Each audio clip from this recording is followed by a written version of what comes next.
Recording. Hi, I'm Tim. I'm the FNP student. This is Tony. He's going to be my test patient. So today we're doing the full head-to-toe assessment. So first, I assemble all my equipment here, and then I'm going to obviously wash my hands. I'm going to introduce myself to the patient. I'm Tam, the FNP, and you're the patient. We're going to be doing the full head-to-toe. I'm going to make sure he's comfortable, and I'm going to either close the curtain or close the door for privacy. And then as we keep going, I'm going to explain the whole process and procedure, make sure that he understands everything. So first, outside, the MA is going to record his weight and height. So he's about 150 pounds. His height is about 5 feet 7 inches. And they also test his vision outside using the Snellen chart that tests for CN2 optic. So his right eye is 20/20, his left eye is 20/20, both his eyes is 20/20.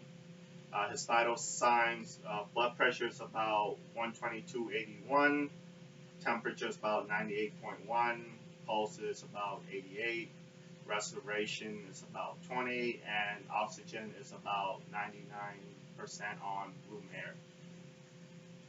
First off, just doing the initial. So he's a healthy male. He's medium stature. He has appropriate weight, good posture, has clean hygiene. He has appropriate affect. His speech is fluent. He's ANO times 4, so he's alert and oriented. His behavior is appropriate, normal facial expression, and he's well-mannered. So first, I'm just going to inspect his skin, and then I'm going to palpate his skin for either temperature and just to look for any signs of lesion. And I'm also going to check his turgor, make sure he's well hydrated. And I'll do the same for his lower extremity, make sure that there's no lesion as well. He doesn't have any lesion, but if he does have lesion, let's say something like melanoma, I would check for kind of the ABCDE, so the symmetry. Usually melanoma is asymmetrical, and I would check for the border. It is either well-defined or irregular in shape. Also check for the color, if there's either more than one color or if there's shades of color.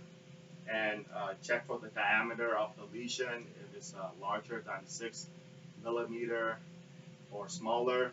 And also check for the E, which is evolution. So melanoma will often kind of change either the size, the shape, or the color, and that's kind of the ABCD of lesion. So there's a couple of types of different lesions. So there's a macule, which is kind of a small area that has color but it's not elevated. And there's a patch, which is also a large area. It's a large area with some color change, but it's a smooth surface. There's a papule, which is now it's an elevated kind of papal lesion, but it's less than 1 centimeter. And then there's a nodule, which is an elevated, it's palpable, but it's more than 1 centimeter.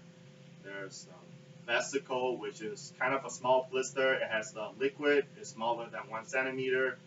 Then there's a bulla, which is a larger blister, and it contains liquid and it's more than 1 centimeter. There's pustular, which is kind of a lesion, but it has pus in it. The pus can either be kind of white or yellow discharge. And there's an abscess, which is kind of a collection of pustular. So I'm looking at his hair, just making sure the texture and the distribution. So there's no bald spot, it's evenly distributed. It's a straight texture. I'm checking for his nails as well. Make sure it's kind of pink. So I'm checking for his cap refill. Make sure that it's less than 3 seconds.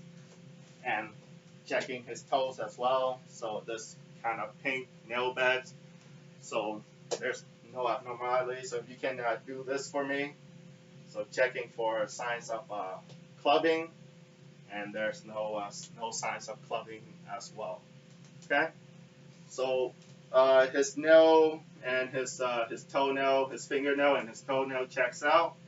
So now I'm gonna inspect and palpate his head and scalp and face. So I'm just feeling for any kind of bump and bruising and any lesion or abnormality. Okay. Then I'm gonna ask him to do some facial muscle movement. So this checks for facial nerve CN7. So if you can wrinkle your forehead for me, and then raise your eyebrow and puff out your cheeks, and then kind of smile broadly, showing your teeth. Okay, so his facial muscle is intact. There's no signs of any abnormality. So I'm gonna palpate his TMJ. Make sure that it's okay. Any tenderness or pain? No. Okay. If you can chew for me. Okay. So the chewing checks for the trigeminal nerve CN5, and if you can open your mouth and close your mouth. Okay. So his range of motion on his jaw is normal. Nothing kind of normal. So the chewing checks for the trigeminal nerve CN5. So I'm gonna do his light touch. So basically, I'm just gonna touch his forehead and his cheek with this cotton.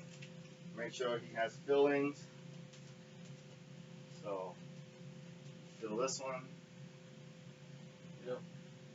Yep. Yep. Yep. Yep. Yep. And now do it simultaneously too. So, yeah. Yep. Yep. Yep. Okay. So that checks for the light touch sensation, which is CN5 trigeminal again. So I'm going to check for his visual acuity next, his near vision. That checks for the optic nerve CN2. This is the Rosenbaum handheld chart. So he's going to hold this 14 inches from his face, and if you can cover one of your eye, and if you can read the line that you can. 3, 7, 2, 6, 4, 6. It's the 2020 line. Okay, so his eye is 20/20.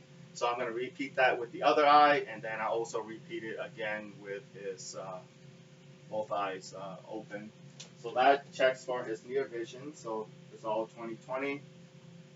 So then I'm going to inspect his eye for any abnormalities. So just visually checking the conjunctiva, the sclera, the iris, the upper and lower lid.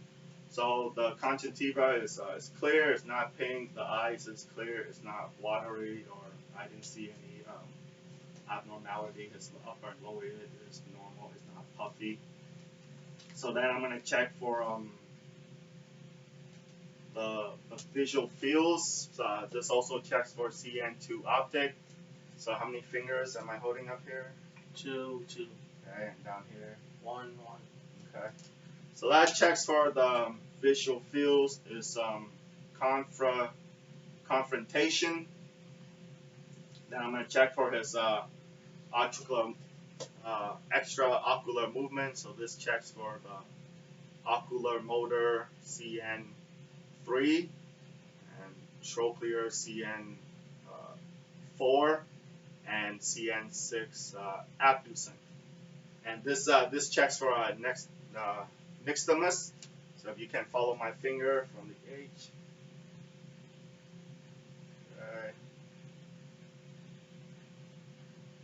Okay, so his eye movement follow the H, so there's no sign of nixtamus.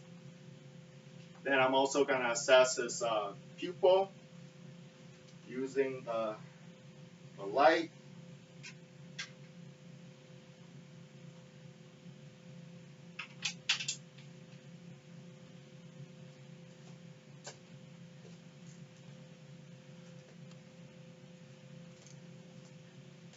So basically, I'm going to first check for accommodations. If you can look at my finger, and I'll move it towards. Okay, so that checks for accommodation. So now I'm going to check for his direct and consensual. Okay,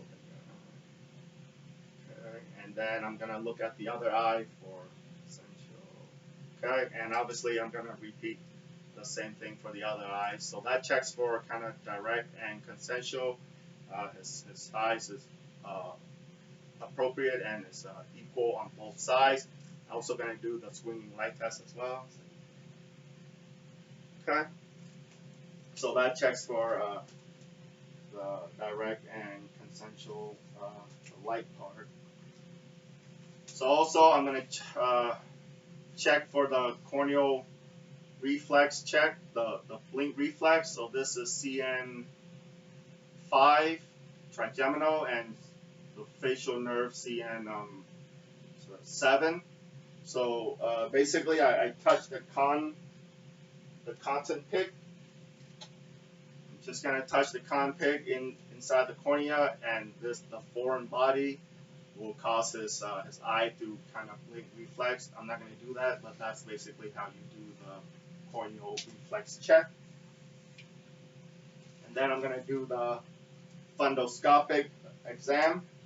So basically, I'm gonna check his iris for the. I'm just gonna turn off the light and check for his optic disc. Okay, if you can.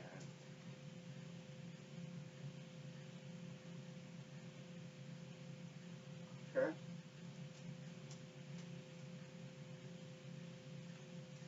So basically, just checking his optic disc for the kind of, it should appear like sharp margin, kind of oval. Vasculature is normal. The normal retinal vessel is the artery is bright pink.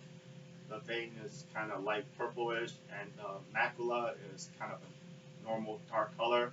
And I would do the same thing for the other eye as well, just checking for the optic disc. And then if this was pediatric, I would also do the cover and uncover test. So he would cover one eye and then remove, and then you would observe the eye. If there's no tropia, and then the non-occluded eye would be normal.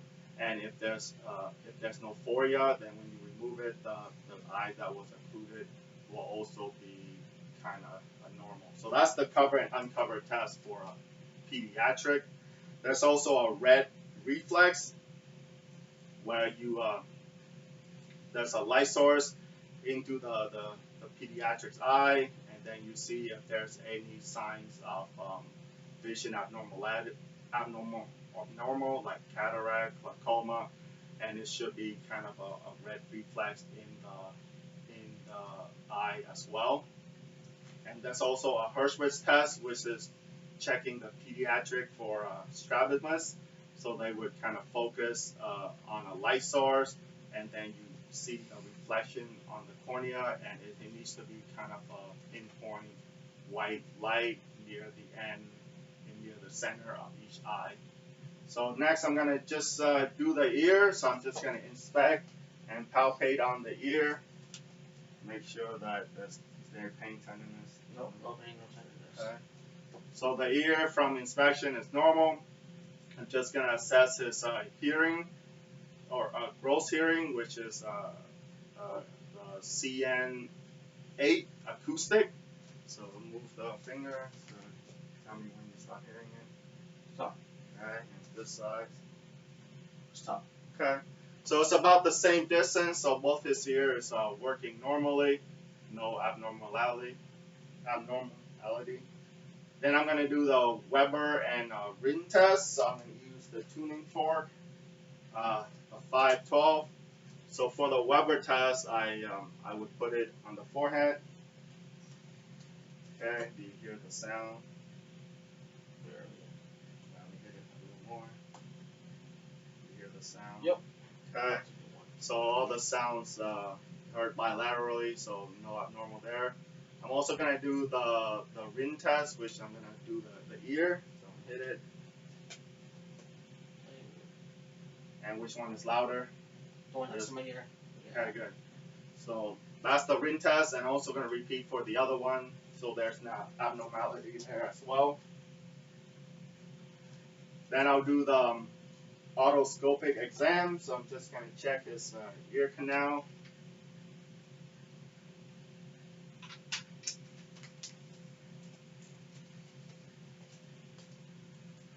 Okay, so I'm just gonna check the inside of his ear.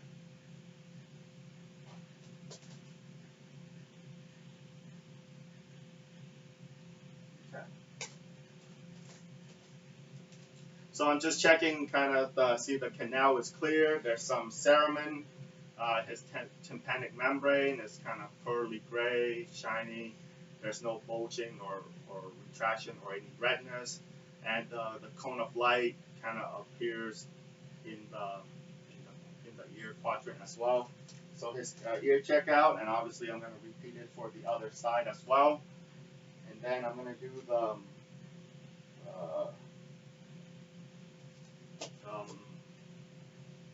Dix-Hallpike maneuver. So this checks for vertigo. So I'm just going to kind of turn his head, and then I'm going to lean him down really quickly. And then I'm going to look for signs of vertigo. Okay. So if this was the real table, I would do it quickly and checks for a sign of kind of benign PPV vertigo, and then I would repeat it for the other side as well if this was kind of a stronger dust. Then I'm going to do the nose. So I'm just going to inspect the nose and palpate it to see if any kind of deviation. Okay, so there's no abnormality, no deviation. It's in the middle. There's no deformity. Then I'm going to check on his turbinate or his septum. Just look up for me a little bit. Okay, and the other side as well. Okay. So that's just trying to check on his nasal, so everything is kind of patent. There's no discharge. There's no bleeding. The nasal mucosa is kind of pinkish red. And if you can cover one of the nose and blow, and then the other one. So that checks for patency, so nothing there. And his turbinate looks clear, so nothing abnormal there. And then I can palpate for his sinus as well. Okay. And also we can transilluminate, which is kind of, you shine it into the eye and it illuminates the sinuses and also the maxillary where you open the mouth and it illuminates the maxillary as well. So then I'm going to do the check on his mouth, sign of his lip, and his his gum and his teeth and his palate. Make sure it's normal. There's no tonsils, so it's a grade 0. Everything else is normal. And I'll look. Open your mouth wide again. And look up under and under as well. Okay, so everything in his mouth looks normal. There's no abnormality. And then if you can say So I'm going to check on his ovula. So this will check for his CN10 vagus. If you can say okay. And I'm also check for his swallow and gag. So this will check for CN9 glossopharyngeal. You also got your tongue. Stick out your tongue and swallow. Okay. So that's basically his glossopharyngeal. So no abnormality there. And if you can stick out your tongue and move it around. Okay, so this checks for the tongue movement, which is CN12 hypoglossal, so no abnormality as well. Then I'm gonna purplize. I'm gonna palpate his nodes. So I'm gonna do like his lymph nodes, so kind of preocular, pre-auricular, kind of post-auricular, and then occipital here, and then tonsillar, and then submandibular, and then submental, and then a kind of superficial, and then posterior, then supraclavicular, and then infraclavicular. So no swelling, no tenderness. I didn't see any bump. Then I'm gonna check on his JVD, so you can turn up.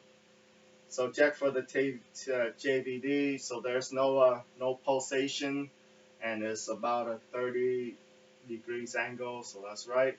I'm also gonna palpate his carotid. Okay, it's about a grade maybe 2 plus, grade 2 plus. I'm also gonna auscultate the carotid with the nail as well, just to check.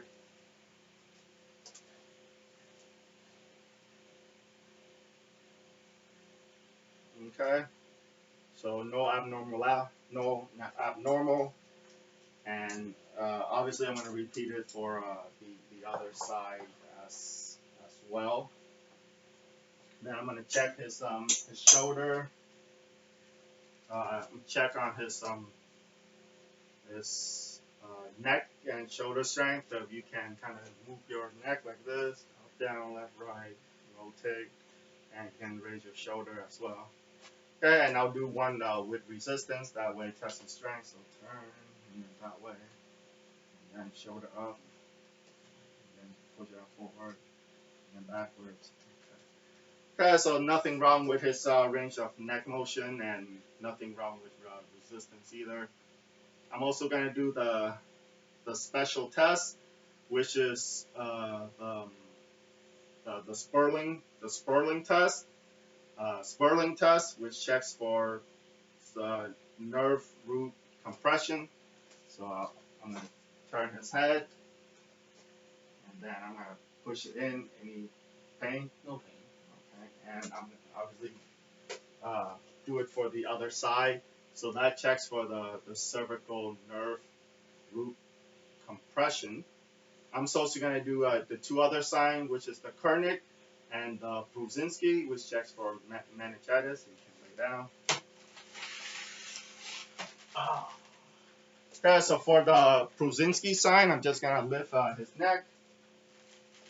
Any pain? Nope. No, so if there's meningitis, then he would have pain and his leg would go up. And also I'm going to check the Kernick sign. I'm going to raise his head, raise his leg. Any pain? Nope. No pain. Okay. And again, if there was meningitis, then his neck would kind of raise up a bit. So that was kind of the Kernick and Brudzinski sign. You can say that. Okay, and then next I'm going to palpate and inspect his trachea. Make sure it's midline and all the way to the sternal notch. Okay, so there's no deviation. So the trach line is midline, and then yeah, there's no deviation. So I'm gonna palpate his thyroid with swallowing. So while I'm palpating, you can swallow. Okay. All right, so there's no abnormal there when you palpate his thyroid. And if there's a glass of water, he can drink it while you're palpating as well. And then I'm gonna do his arm and shoulder. So I'm just palpating it, inspecting his arms and shoulder, and I'm palpating his kind of epitrophial nodes as well. And I'll do it for the other side, kind of just palpating. Okay, so there's no abnormal. Everything looks normal. And I'm also going to do his radial pulse.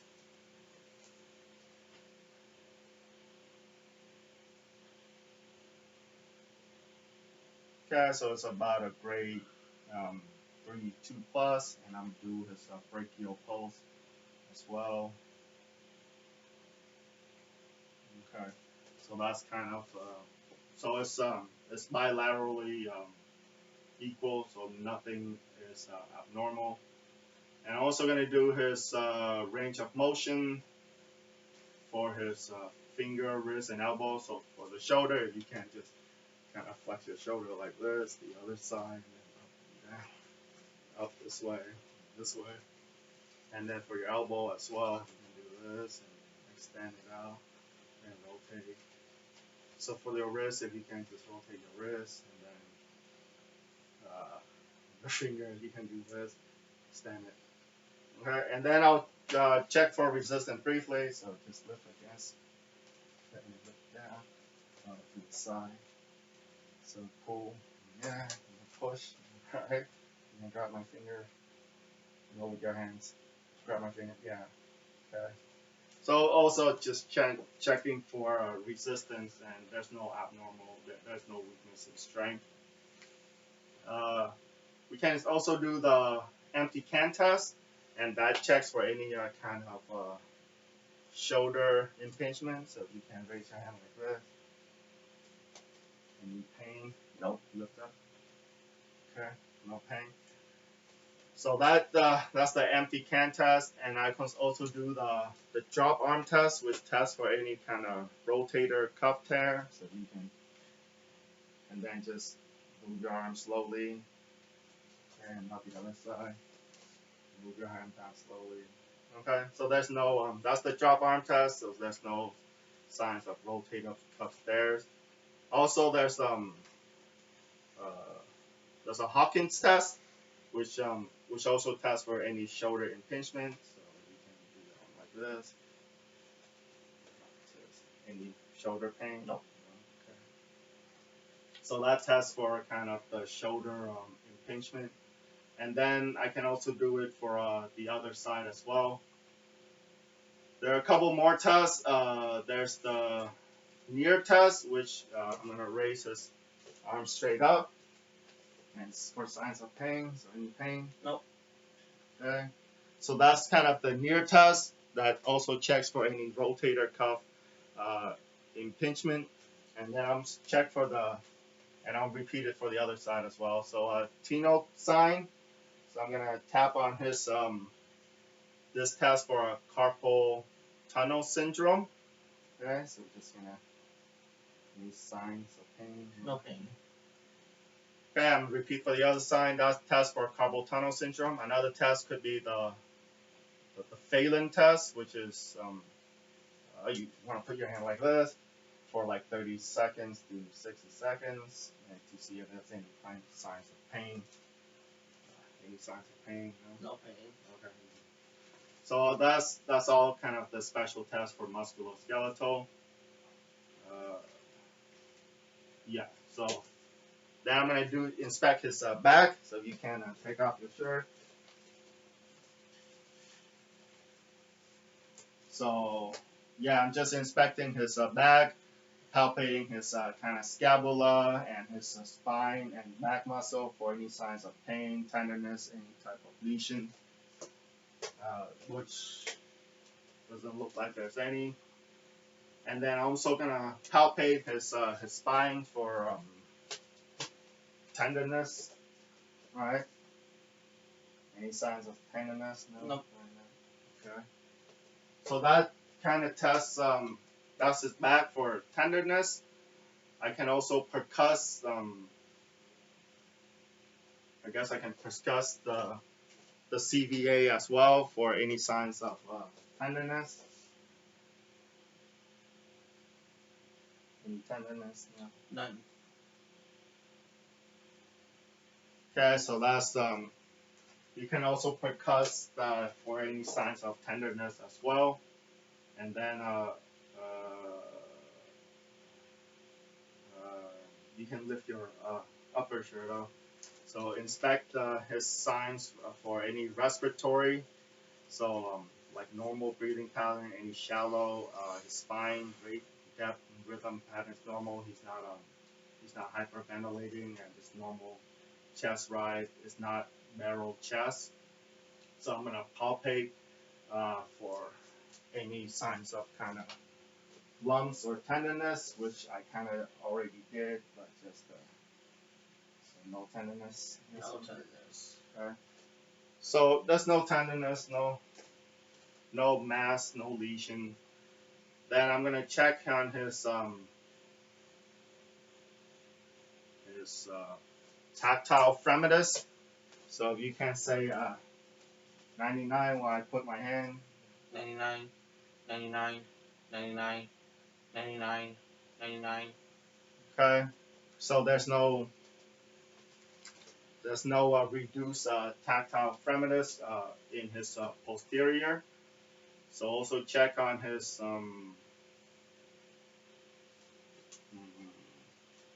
thoracic expansion as well. So if you can just kind of breathe out, inhale, and then breathe out, and then one more time, just inhale. Okay, so it's a normal thoracic expansion, so one side is the same as the other.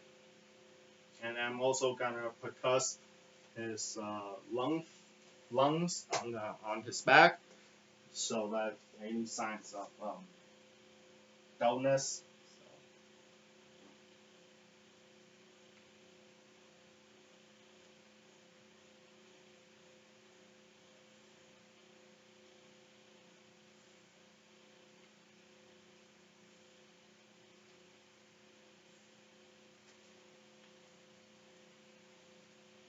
Okay, so that's kind of his lung fill, just to percuss his lungs for any signs of dullness. And then I'm also gonna do the diaphragm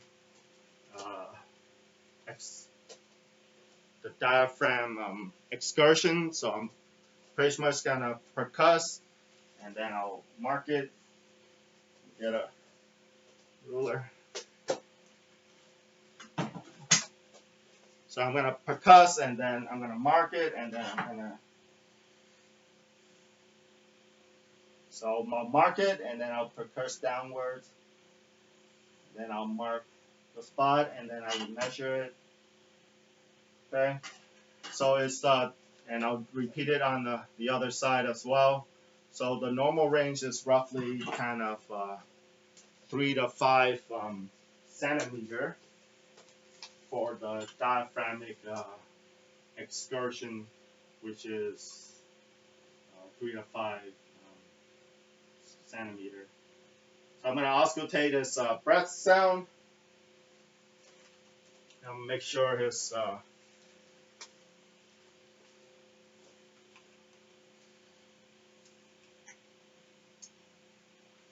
deep breaths. Breathe out. Deep breaths.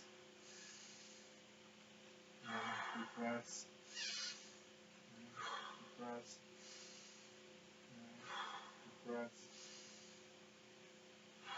Deep breaths. The other side, deep breaths. Deep breaths. And this side, deep breaths.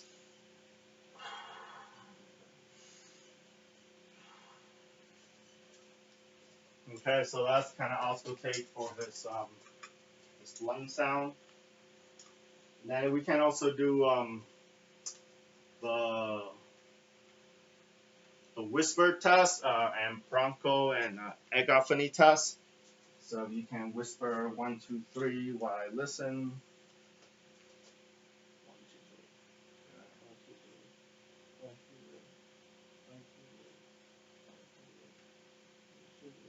3. Okay, so that test, that's the whisper test, and that checks for any lung consolidation, which is like pneumonia.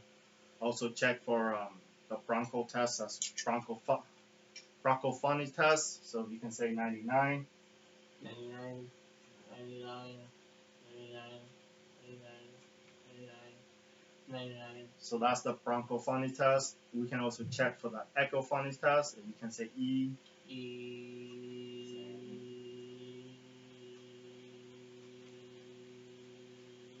Okay, so that kind of check for any lung consolidation, which are signs of pneumonia.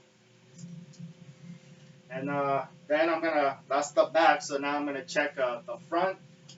So I'm gonna check on, the breathing effort. There's no sign of ventilation. There's no skin lesion. There's no signs of cyanosis. And then also gonna check on his APTD ratio, the antero-posterior transverse ratio. It should just be 1 to 2, okay, so that he's not barrel chested. And then I'm also gonna palpate for any lumps. Okay, obviously there's no lump or lesion, and I'm also gonna check on his tactile firmness in the front as well. You can say 99. 99. Alright, so there's no tactile firmness in the front as well. And then I'm also gonna percuss his front. So you can.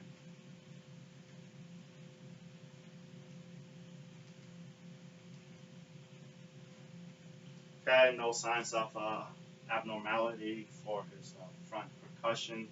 I'm also gonna auscultate his front as well.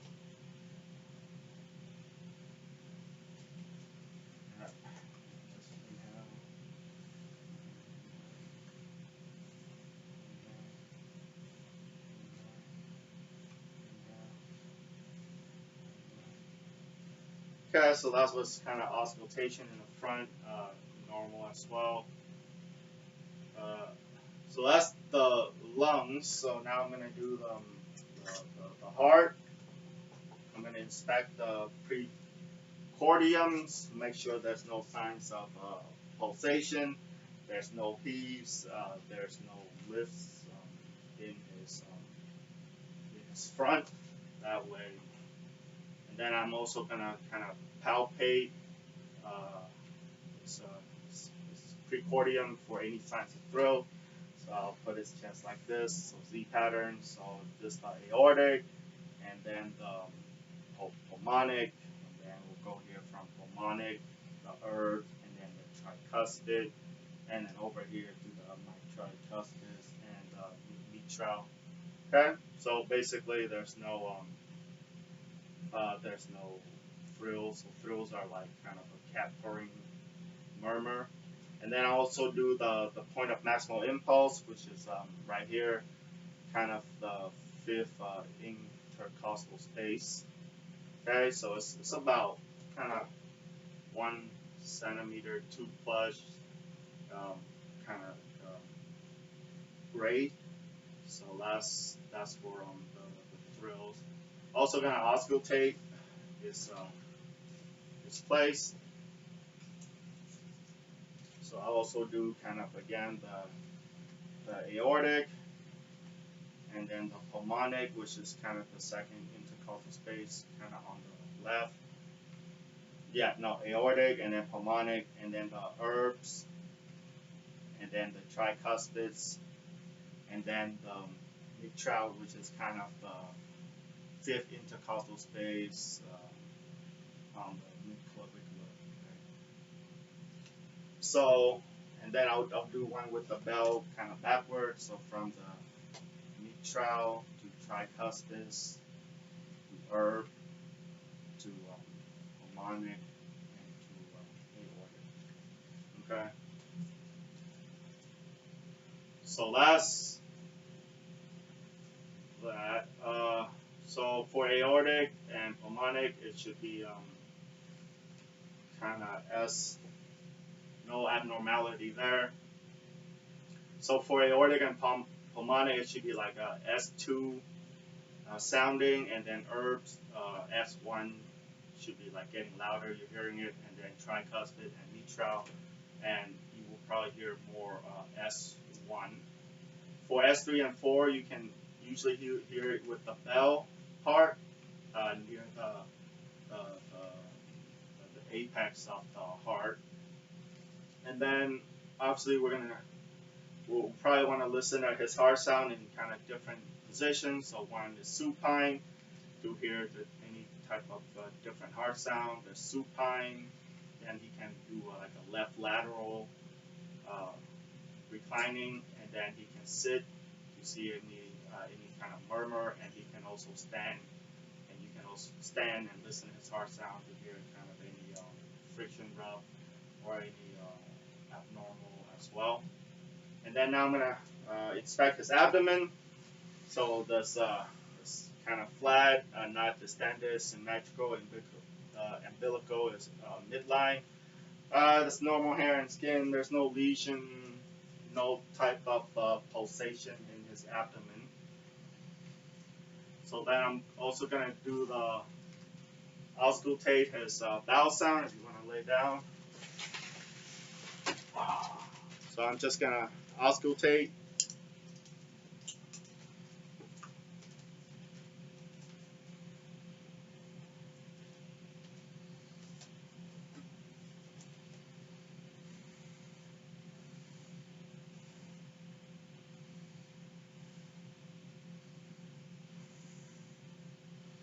Okay. So that's kind of auscultating his bowel sounds. So you got kind of like the iliac artery, and then the aorta, and then the renal kind of up here somewhere. And then you can also do kind of the femoral as well. So that's bowel sound. And now I'm also going to percuss. I'm going to percuss for any sounds of a tympani, or any sounds of a kind of illness.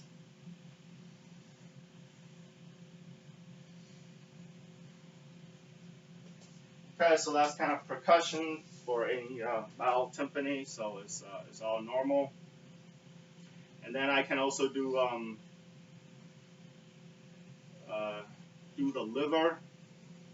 Okay, I can also do the liver sound, which is kind of over here. So you want to percuss the liver. And then I can mark it, and then I can percuss up here, and then I can mark that as well. So that's kind of the liver, and the liver is usually about 6 to 12 centimeter in size, so you can discuss. And then you can also kind of do the scratch test.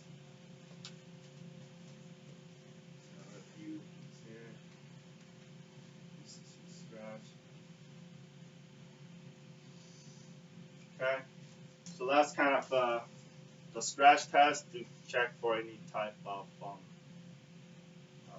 percussion, and also I can also do the spleen, all right, which is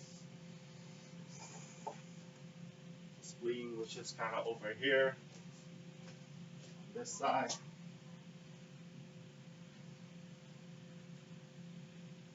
So that's the spleen on the other side as well. So that's the liver, and then that's the spleen. So then I can palpate now, kind of lightly, for any pain. So any pain or tenderness? No. Okay. And then I'll do it deeply. Any pain? No pain. Okay, so that's kind of light and deep palpation for the abdomen, and I can also palpate the liver, which is kind of in here. So usually it's kind of palpate the liver, and then I can only palpate the femoral pulse, which is like here, for the pulse, which is kind of 2 plus. And then you can also palpate, well, basically the liver, which I did. So you kind of push your hands in there, and then you palpate it until you can mostly touch it over here on the right. Then you can also kind of palpate the spleen. Right? You can push here. Okay, so I can kind of feel his spleen underneath the spleen palpation. And then there's I guess there's a couple of special tests. So one is the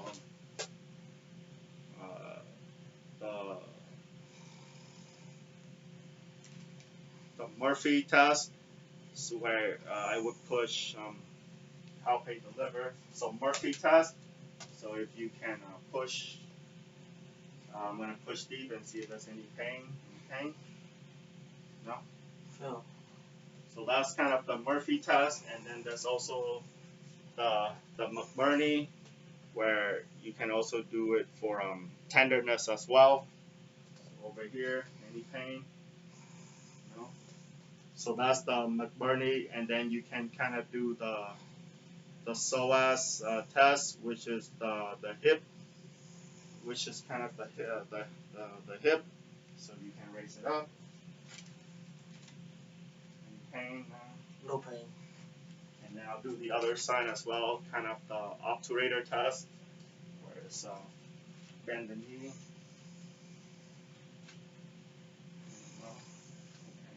Okay.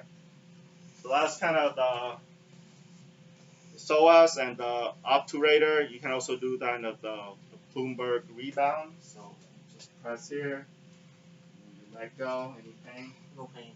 So that's kind of the Bloomberg rebound test, kind of the right lower. You do the right, and then I'll do the other side as well for the rebound.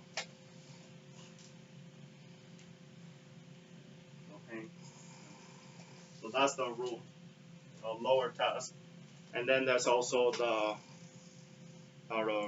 Rothschild test as well. So that's kind of all the abdomen tests. That's all the abdomen tests. So if this was kind of pediatric, we would also check for the femoral pulse, and that kind of detects the coarctation of the aorta, which is kind of a heart defect in newborns. So if they have a weak femoral pulse, then that would detect for that if this was pediatric. So now I'm just going to assess his lower extremity. So it's symmetrical, there's no lesion, it's dry, the hair is appropriate distribution.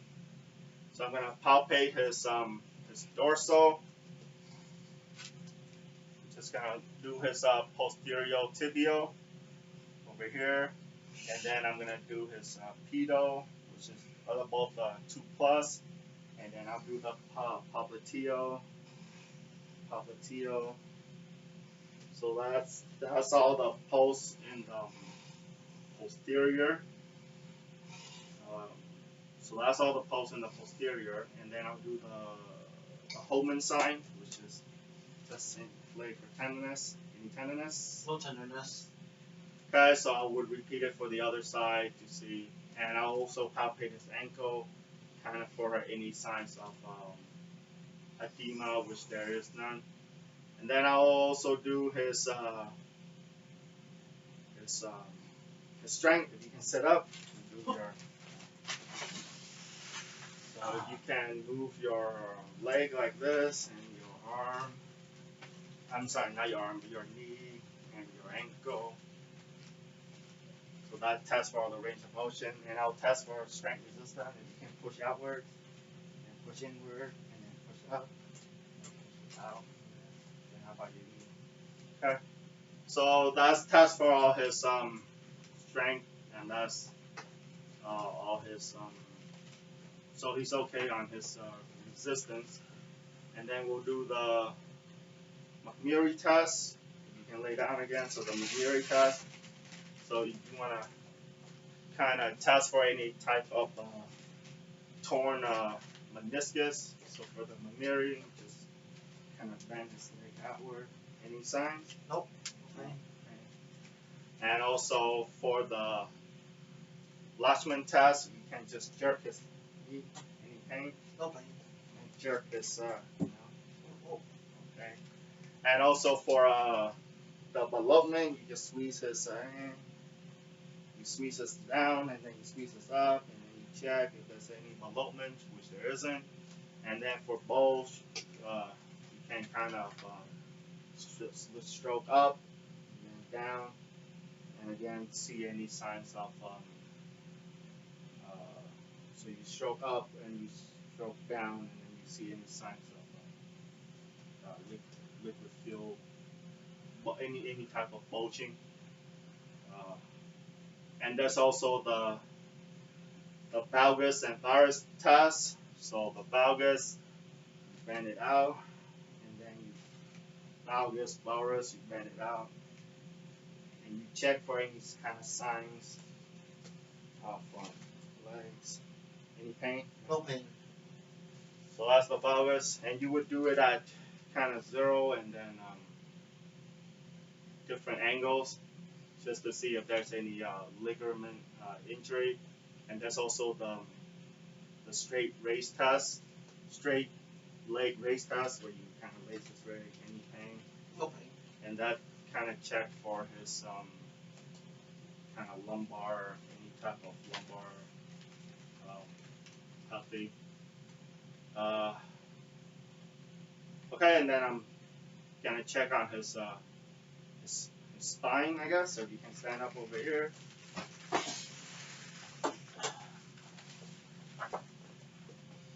So you can, I guess, lean forward, lean backward, and then to the side, and then kind of twist. Okay, and then I'll check for resistance. So lean back, back forward, yeah, back, and then twist, and twist the other way. So his spine's is fine. Everything checks out for kind of resistance. And then for the varus, so basically we bend his leg. So if it's positive, and then the varus is kind of a bow leg, where it's pushing away from the body, and for the valgus is the opposite. So it's pushing towards the body. So it's like a knock knee for the valgus deformity as well. And if he was pediatric, we would observe him for scoliosis. So usually in girls is 10 through 12, boys is 13 through 14. So if you can just stand and have your shirt. So he's not pediatric, but if you have your back, you would kind of see like the shape of the spine is kind of it's like crooked. It's not straight. And then if you can bend down, see, make sure it's straight. Okay, so he doesn't have scoliosis, so basically that kind of checks for scoliosis.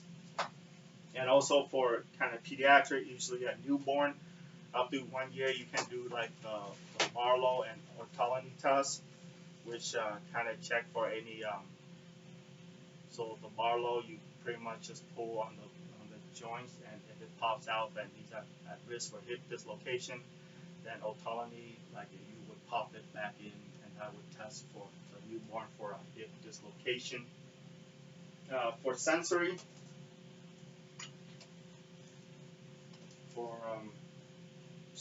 sensory, you do the vibrating torque, which is the 128. So basically, you check on his vibration L4, L5, S1. So you feel that? Yep, I feel it. Okay, and I would do the same thing on the other side as well. For the stereography, we would, for the stereo, we would kind of draw. You can close your eyes. You just draw the A. What number? 8. Okay. What word? letter? H. Okay, good. So and then the other one is graph. So you just put an object in his hand. I don't know. So, what is this object in your hand? So then they use to hit the knee. Funny bone. Yeah, it's the hammer. Okay, so that kind of tests his sensory, which is fine, which is normal. And then you kind of do the cerebella. So you can alternate. So you can do this alternating. So that kind of check the cerebella. You can also do the finger to nose and do this real quick. Okay, so that kind of check for the cerebella movement as well. And then you do that tendon. So I would do the bicep. And I would do the tricep. Okay. And then I would do kind of the brachiosaurus.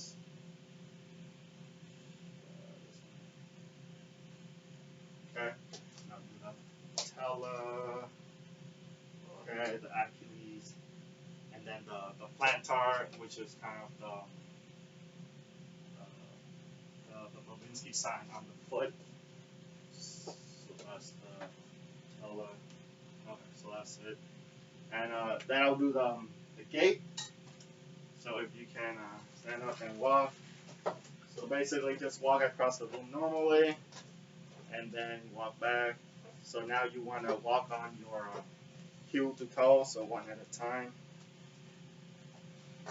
Then I'll obviously stand close to him, make sure he doesn't fall.